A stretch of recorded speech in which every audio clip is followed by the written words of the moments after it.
Hi everyone, Ian Aldrich here from Progressive Legal, talking today about overseas trademarks for Australian businesses. Lots of businesses in Australia now are trading overseas, and more we're seeing this global economy starting to really take shape.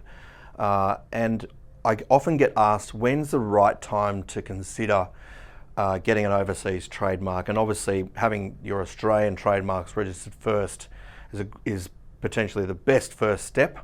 But if you've come up with something very unique and new and you want to go into a certain market, could be Singapore, could be New Zealand, could be USA, UK, Europe, etc., you have to seek protection in the jurisdiction in which you wish to operate.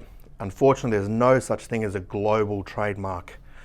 And it's good for good reason. You can kind of think that, well, if someone is in the UK and using a particular in your business name and not competing with you, then they shouldn't be allowed to stop you from trading in Australia and vice versa.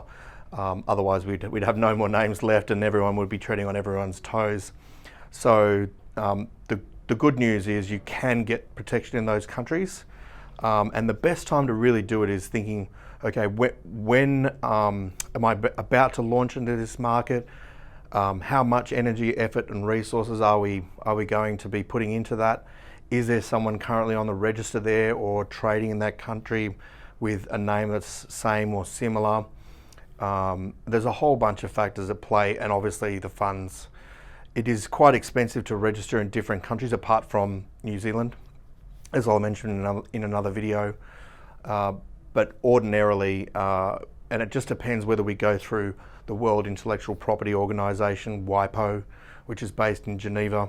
And unfortunately, the fees are in Swiss francs, so it's quite expensive to register if you're registering in a number of different jurisdictions. Often we find just doing them one by one and using a representative in each of those jurisdictions.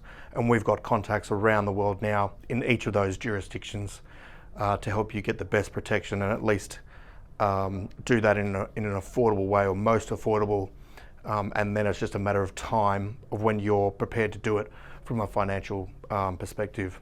I hope that helps today. If you've got any questions, feel free to call me or email. I'll send an inquiry through on the website. Okay, thanks.